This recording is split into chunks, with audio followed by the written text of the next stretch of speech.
Ministério da Justiça está mais aceitando as decisões do ministro Alexandre de Moraes e manda um presentão para o Donald Trump. É sobre isso que a gente vai falar nesse primeiro editorial. Hoje é dia 29, esse é o nosso terceiro editorial do dia, o nosso chá da tarde.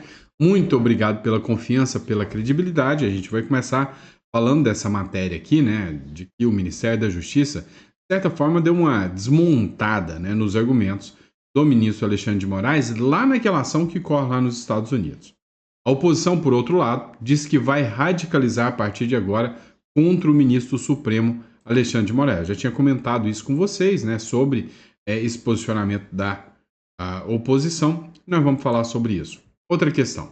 Deltan Dallagnol, o ex-procurador da Lava Jato, foi condenado por causa das ações da Lava Jato. Comitivas? Quem buscava, né, ações contra políticos corruptos é quem é condenado hoje. Os políticos corruptos estão mandando no país. O Eduardo Bolsonaro também participou de uma entrevista no SBT News, que deu uma repercussão gigantesca, né? Ele rasgou o verbo e disse que, sabe, o Donald Trump é um inimigo muito forte para o ministro Alexandre de Moraes. Isso e muito mais nesse editorial. Hoje é dia 29, né? Terça-feira, e esse é o nosso Chá com Política. E seja muito bem-vindo. E você que não é inscrito no canal, cogita se inscrever no canal. Isso é sempre importante, tá? As informações aqui no canal são todas verificadas. A gente traz sempre a informação com a melhor qualidade possível para você. Outro detalhe. Às vezes, você não entendeu ainda a necessidade de você ter um plano B, tá? Não quer dizer que você tenha que sair do Brasil. Não abandone o Brasil, não desista do Brasil, mas tem um plano B. A gente tem que saber a hora de recuar. Lá no Uruguai, é a forma mais rápida e barata de você conseguir, né, uma residência. Lá é um país com um IDH muito avançado, um ótimo salário, um ótimo custo de vida. Para você que é investidor e empreendedor, ótimos benefícios fiscais. Tem hora que a gente tem que entender um pouco. Então, para você que busca, né, uma residência fora do Brasil, dá uma pesquisada sobre o Uruguai, dá uma olhada para o Uruguai. E se isso é interessante para você, clica na descrição e eu quero te ajudar nessa jornada, tá? Então, agenda uma reunião com a gente e vamos lembrar o seguinte, fazer com gente séria, né, que vai conseguir a documentação da melhor maneira para você, tá bom? Então, clica na descrição que a gente vai estar aqui para te ajudar. Vamos lá, pessoal. Vamos entender o que está acontecendo no Brasilzão velho, né? Ô, Brasilzão velho.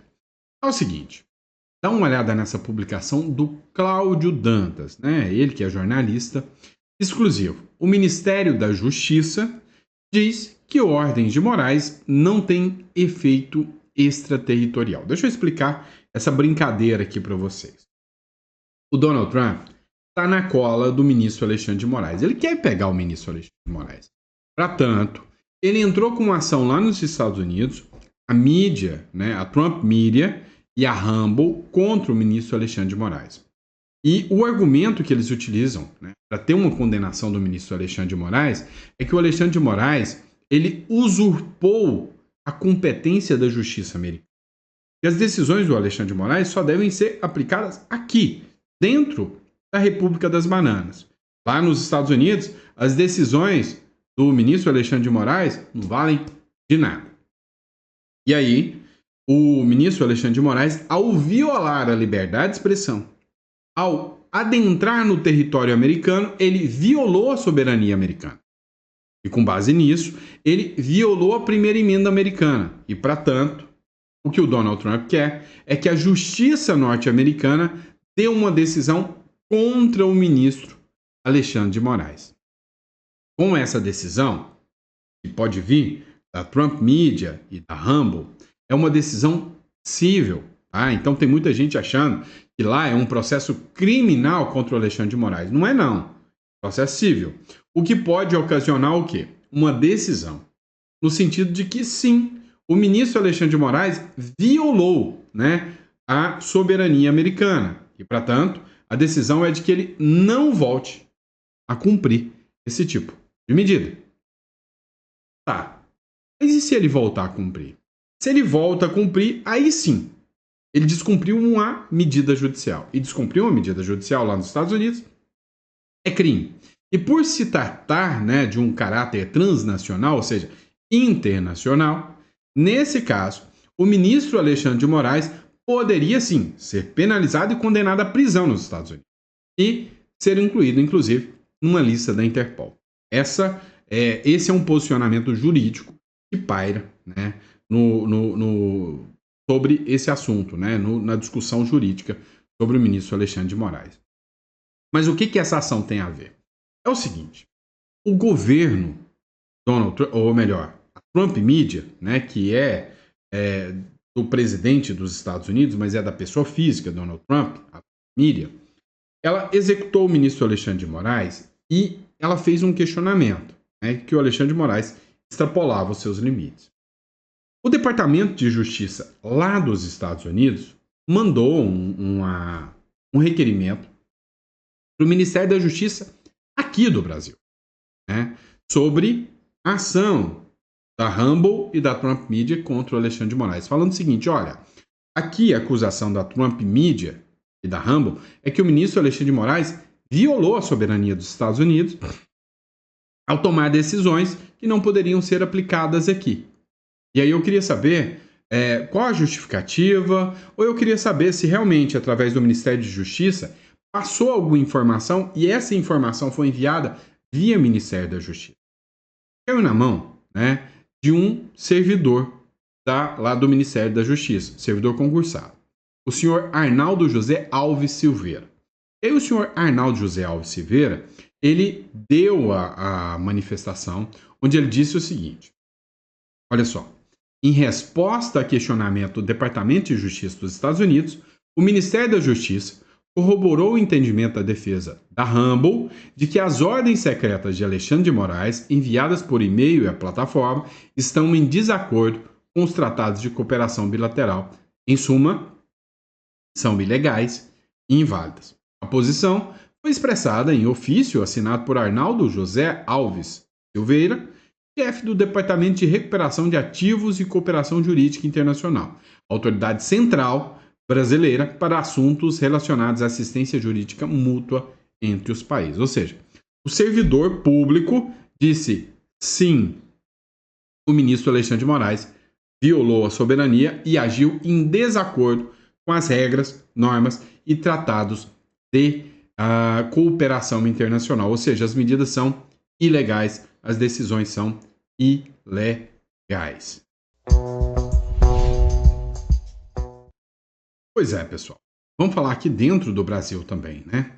Olha só, a oposição disse, né, que vai radicalizar agora. Essa publicação agora foi feita, né, há 6 dias atrás. Mas, lembrando que a oposição, né, ou seja, que o Congresso como um todo, ainda está de recesso parlamentar. Dá uma olhada, né, o que o deputado falou aqui. Dá uma olhada.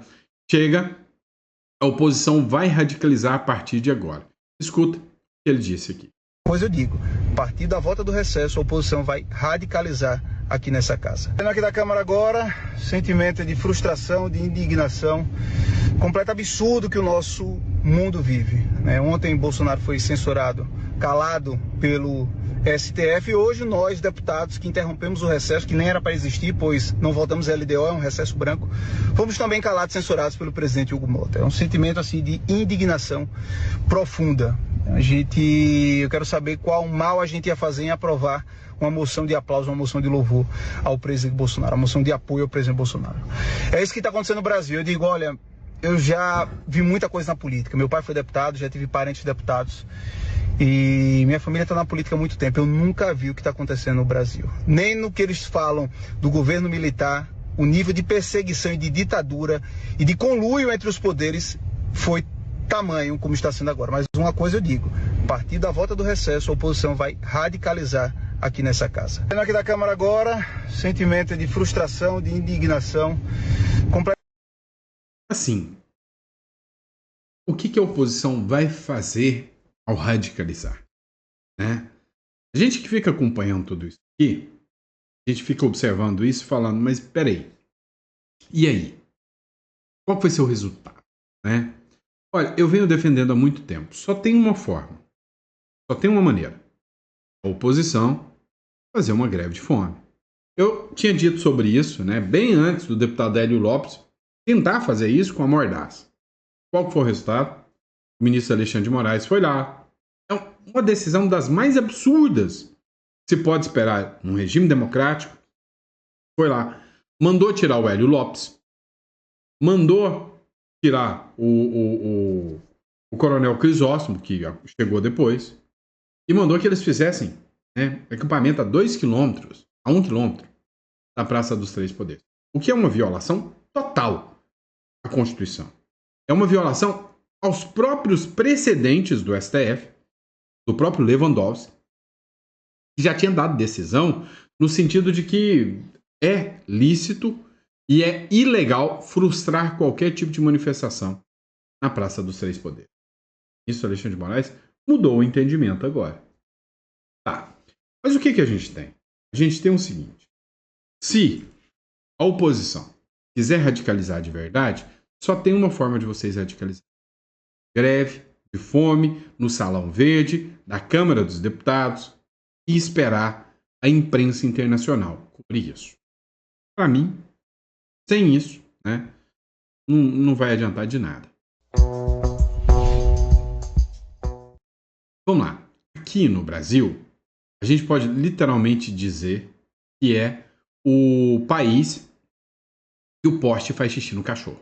A gente pode, sem sombra de dúvidas, entender que o Brasil é uma república tupiniquim das bananas.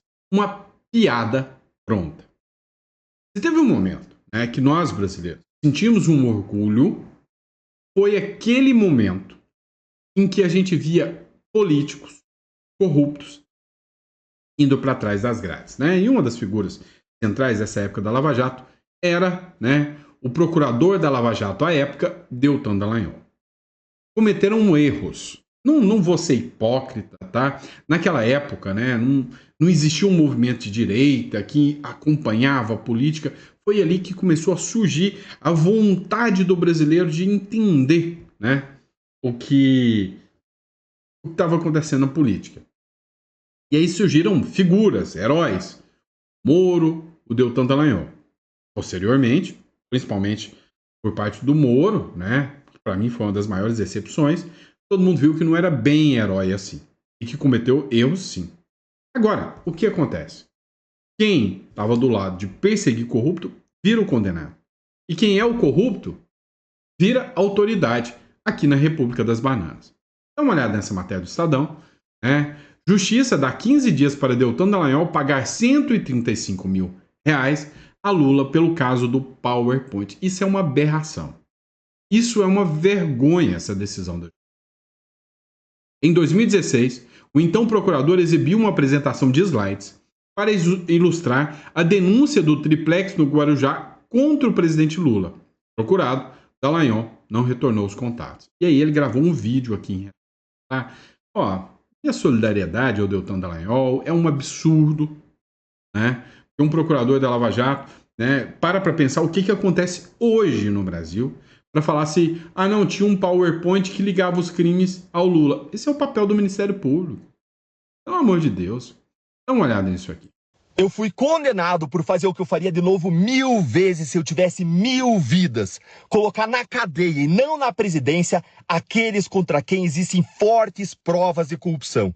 Eu fiz a coisa certa. Eu não me arrependo disso e quem deveria ser condenado são os corruptos e aqueles que lhes garantem a impunidade suprema. Eu agradeço a todos aqueles que não me deixaram sozinho e que protegeram a minha família de pagar o preço de lutar por justiça num país em que os corruptos dominam. Eu agradeço aos mais de 12 mil brasileiros que doaram sem eu pedir pequenos valores que somaram mais de R$500 milhão. Vocês me fortalecem, vocês me inspiram a não desistir de lutar pelo nosso país. Como eu me comprometi publicamente, todo o valor excedente vai ser doado a hospitais filantrópicos que tratam de crianças com câncer e com transtorno do espectro autista. Oportunamente eu vou prestar contas de todo o valor. E dessa forma, o que nasceu como uma injustiça vai ser transformado em um bem. A tentativa de vingança de Lula vai ser revertida em solidariedade. Vamos juntos concretizar o que Paulo disse na sua carta aos Romanos. Não se deixem vencer pelo mal, mas vençam o mal com o bem. Meu muito obrigado e que a reação da sociedade a essa decisão sirva para nos lembrar: os brasileiros não querem viver em um país em que o promotor é condenado a indenizar o bandido. Os maus não vencerão os bons. Pois é, parabéns para cada um que fez a doação, tá? A questão de horas alcançou R$500 mil. A vaquinha, né, que fizeram para defender a justiça contra quem roubou, né, o Brasil. E aí o excedente vai ser doado, né, para instituições filantrópicas. O brasileiro ainda tem jeito, né? Ainda tem jeito. Então, nessa aqui pode ter certeza, né? Nós estamos do lado do Deltan Dallagnol, pode ter certeza disso. Vamos lá, pessoal. Dá uma olhada nessa publicação. Foi feita pelo próprio Eduardo Bolsonaro, que escreveu o seguinte, ó: dobrando a aposta. Moraes versus Trump. Senadores nos Estados Unidos, cenas dos próximos capítulos e etc. via SBT. Foi um trecho de uma entrevista que o Eduardo Bolsonaro fez ao SBT. Vamos acompanhar junto essa entrevista. Algumas entrevistas, pessoal, eu prefiro não assistir. Eu deixo para assistir junto, para fazer um react, né, uma reação sobre a entrevista. Vamos acompanhar juntos aqui. Moraes encontrou um adversário à altura. Se ele acha que ele vai intimidar o Trump, né, dobrando a aposta, que é o que ele sempre faz, lamentavelmente, haverá mais sofrimento, né, por parte dessas autoridades brasileiras. E essa comitiva de senadores ignora a questão mais básica, que é a questão da crise institucional. Com o que o Trump abriu a carta dele? Jair Bolsonaro, seus apoiadores e seus familiares, a perseguição. Depois ele fala também da questão de eleições limpas e transparentes. Ele fala, né, na violação de direitos das empresas americanas dentro do Brasil. Existe toda uma reclamação. O Moraes estava fazendo um mandado de prisão contra cidadão americano com base de tweets dados a partir dos Estados Unidos. Então o Trump não está atacando a soberania do Brasil. Ele está defendendo a soberania dele, os interesses dos americanos e dando tratamento no Brasil, que é um tratamento, né, de ditadura, que é o que tem sido no país. Não vão encontrar diálogo, então? Com certeza não, e eu trabalho para que eles não encontrem diálogo, porque eu sei que vindo desse tipo de pessoa, só haverá acordos daquele tipo meio termo, que não é nem certo nem errado. Ela perguntou, né, se os senadores terão diálogo, né? Falou, não. Sabendo quem são as pessoas que estão lá, eu mesmo não quero este diálogo. Mas aí a gente vai comentar a ida desses senadores lá. Eu sei o que é certo. Não é dar 17 anos de cadeia para as velhinhas, né? Eu quero é a liberdade dessas pessoas. E um meio termo é o quê? 8 anos? 5 anos? Por que essas pessoas, esses políticos, nunca se expõem defendendo a liberdade dessas flagrantes injustiças? Por que eles estão fazendo para acabar com esse tipo de situação? Ou será que é só quando atinge o bolso, né, talvez dos seus financiadores, é que eles se movem? Eu trabalho por princípios. E eu estou pescando o resultado disso também, né? Não trabalho por conta de like ou aumento de apoiadores, né, de seguidores na rede social, mas as minhas redes sociais estão aumentando. Se você for nas redes sociais desses senadores, você vai ver que existe uma crítica muito forte, porque ninguém aguenta mais esse tipo de situação. A gente não está mais no tempo de ficar encontrando o meio termo como se a gente estivesse em tempos de paz. Nós estamos em guerra e é tudo ou nada. Quando o Trump... E aí? Olha, os senadores estiveram lá e o que mais me chamou a atenção foi o posicionamento do Carlos Viana. O astronauta Marcos Pontes, né, deu uma ensaboada lá. São duas questões, uma delas é econômica, e eu sou contra, vim aqui com o governo Lula para ajudar questões econômicas, deu aquela ensaboada. Mas do outro lado falou, mas realmente é por causa do Bolsonaro. Ele ouviu isso lá, é por causa do Bolsonaro, mas o Marcos Viana falou, olha, não, eu vou ser sincero com vocês, tem a questão do Bolsonaro, mas o principal dessas sanções tem muito mais a ver com BRICS. Ou seja, o Lula está se alinhando com o principal inimigo dos Estados Unidos aqui, né, na vizinhança dos Estados Unidos. Ou seja, não é brincadeira o que o Lula está fazendo. E aí, cara, o Eduardo Bolsonaro está ganhando apoio, está ganhando força. Muita gente fala que Eduardo Bolsonaro poderia ser cotado a ser presidente, né, do Brasil. Não sei como vai estar em 2020. se o Trump vai ter força o suficiente para isso. Agora, uma coisa eu posso dizer para vocês. O Eduardo Bolsonaro tem chance de ganhar. Hoje eu ouvi uma coisa de uma pessoa muito próxima. Ele falou o seguinte, olha, eu acho que o Eduardo Bolsonaro é uma versão melhorada do Bolsonaro. Então, eu votaria com mais satisfação no Eduardo Bolsonaro do que no Bolsonaro. É um cara que tem influência nos Estados Unidos, fala inglês, é um cara que é mais estrategista. Não sei, mas eu tô percebendo que o Eduardo Bolsonaro tá ganhando muito apoio ultimamente. Agora, se ele vai poder ser candidato, é uma outra história. Pessoal, mas dá uma olhada nisso aqui, tá? Ó, o Lula tá sentindo o baque, né? Aquele discurso inicial de que é culpa do Bolsonaro, que a popularidade do Lula aumentou, passou rapidinho, porque tem que ser muito burro, mas é muito burro para acreditar nesse discurso, né? O Lula, ele ataca o Trump o tempo inteiro. E a culpa é do Eduardo Bolsonaro. A culpa é do Bolsonaro, não faz sentido.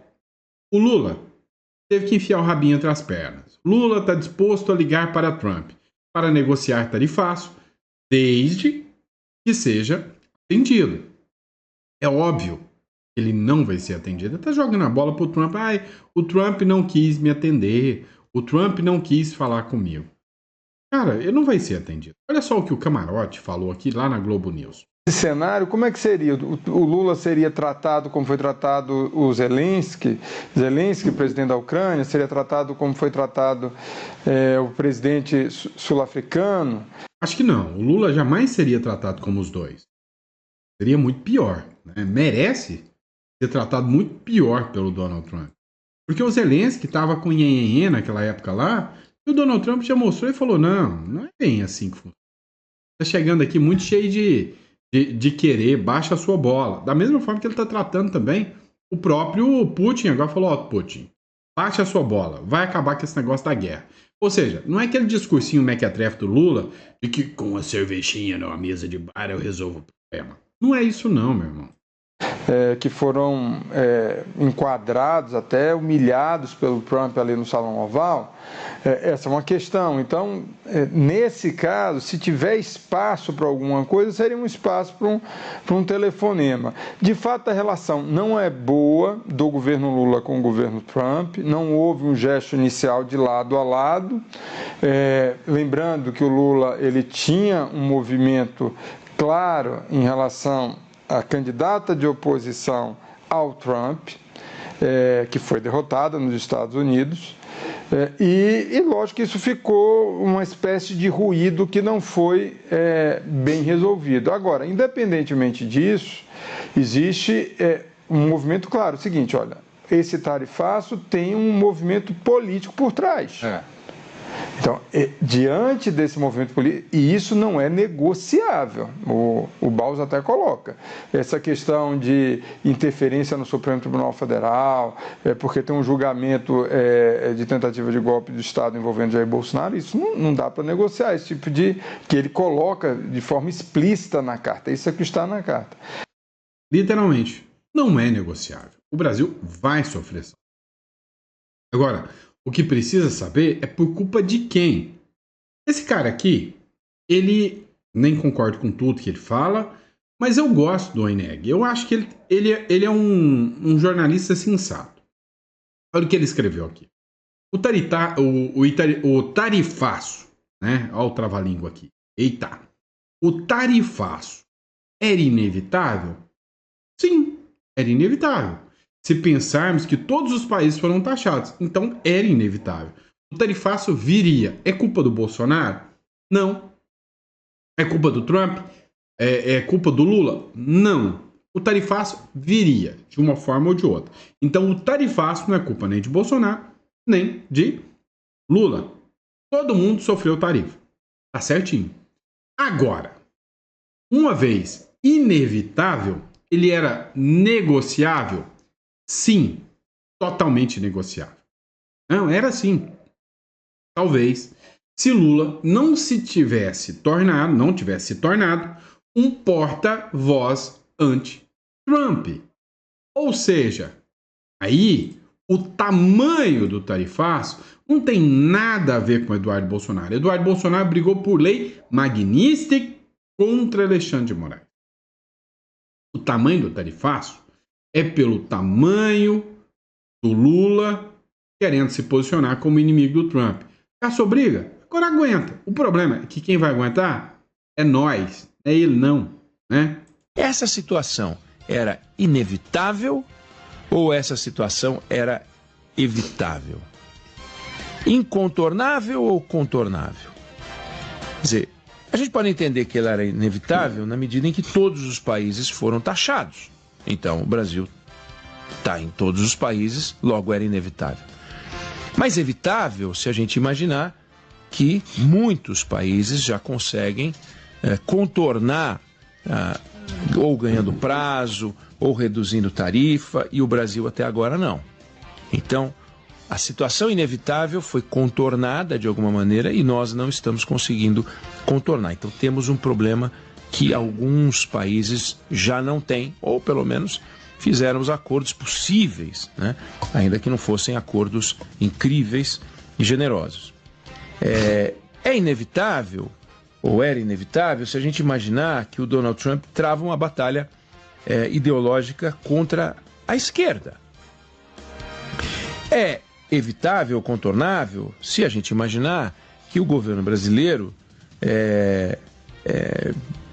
ou poderia, né, não tentar uma aproximação com países como o Irã, né, Venezuela, travar uma batalha contra o dólar. Então, se a gente sabe que existe uma guerra ideológica, por que intensificar essa guerra ideológica que coloca as duas maiores democracias do continente uma contra a outra, que coloca a 10ª e a primeira economia uma contra a outra, numa guerra em que Trump sabe algumas coisas, Lula sabe outras coisas e nós sabemos algumas coisas também, né?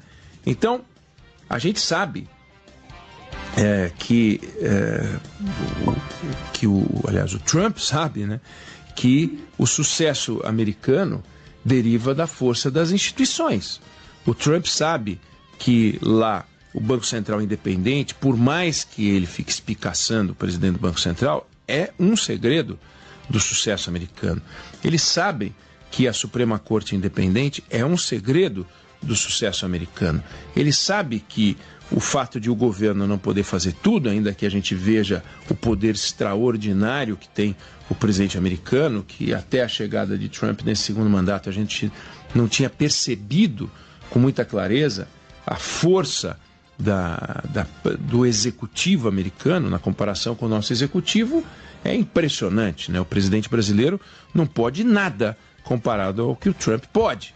O Trump outro dia assinou um daqueles decretos dele lá, voltando os canudinhos de plástico. Eu quero os canudinhos de plástico. Ele vai lá, assina e acabou. Aqui, o Lula, para fazer o canudinho de plástico, aí tem que fazer um projeto de lei. Se quiser muito, tem que ser uma medida provisória. Aí o Congresso tem que votar. Aí vota, derruba, veta. Aí ele tem que derrubar o veto. Aliás, aí ele veta, aí a Câmara... aquela confusão brasileira que é uma coisa de louco.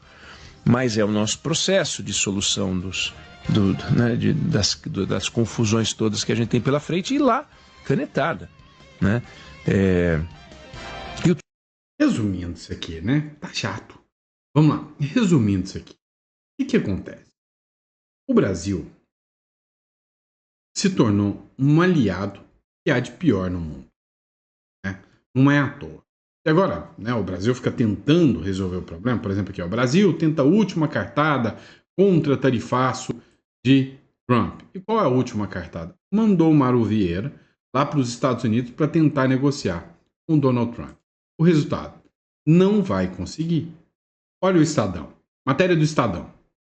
A resposta: a guerra tarifária não pode ser choro nem revanche. Tampouco pacotões desenvolvimentistas. A única saída sensata é acabar com o protecionismo que nos condena ao atraso. Então, assim, não é porque o Trump está partindo para cima um tarifaço, ou seja, usando isso como mecanismo de negociação, que o Brasil pode se achar no direito de estar certo, né? O Brasil tem que agir como um país adulto. Age como uma criança birrenta. Pior, nem como uma criança, pior, age como um ditador birrento mesmo. Olha só, matéria do Poder 360, ou melhor, 360 diário, né? A Índia vira as costas para Lula, deve fechar mega acordo com os Estados Unidos que reduzirá as tarifas para menos de 20%. Hora que tem adulto na sala, o que você precisa entender é o seguinte. Quando a gente está falando de economia, quando a gente está falando de ferrar com o país para virar uma Cuba e Venezuela, nem o Xi Jinping ditador quer, nem a Rússia quer. Estados Unidos e China reabrem diálogo comercial para conter a alta nas tarifas. Negociadores de alto escalão dos Estados Unidos e da China voltam a se reunir na segunda-feira em Estocolmo com o objetivo de discutir as tensões econômicas entre as duas maiores potências do planeta. E aí a besta quadrada do Brasil não quer dialogar com o Trump. É o mico querendo enfrentar o gorila. Ou seja, se continuar nesse sentido, a gente vai estar lascado. Então presta atenção. Você que está me acompanhando. Agora é o merchan, tá? Você que está me acompanhando. Chegou dia 1º, a tarifa está chegando. Está ali, está na porta. Vai ter um impacto econômico gigantesco. É o primeiro passo para Cuba e Venezuela. Já começa a se programar. Faz seu seguro de vida, né? Faz seu seguro. Seu seguro econômico. Um offshore, uma estruturação, e a gente está aqui para te ajudar. Clica no link aqui. Marca uma consulta comigo aqui, tá? Você já se prepara. Você já se estrutura. Se deu 2026, Bolsonaro é inelegível, Lula é o candidato viável e Lula ganha, vaza. E aí já não tem mais jeito. Vaza. E aí já é caso perdido. Esse é o meu recado para você. Sinceramente. Bom? E é isso, pessoal. Obrigado pela confiança, pela credibilidade. Que Deus te abençoe. Dê uma mesa farta, repleta de bênçãos, um café da tarde, sempre abençoado para você. Bom? Grande abraço e eu vejo vocês no próximo editorial.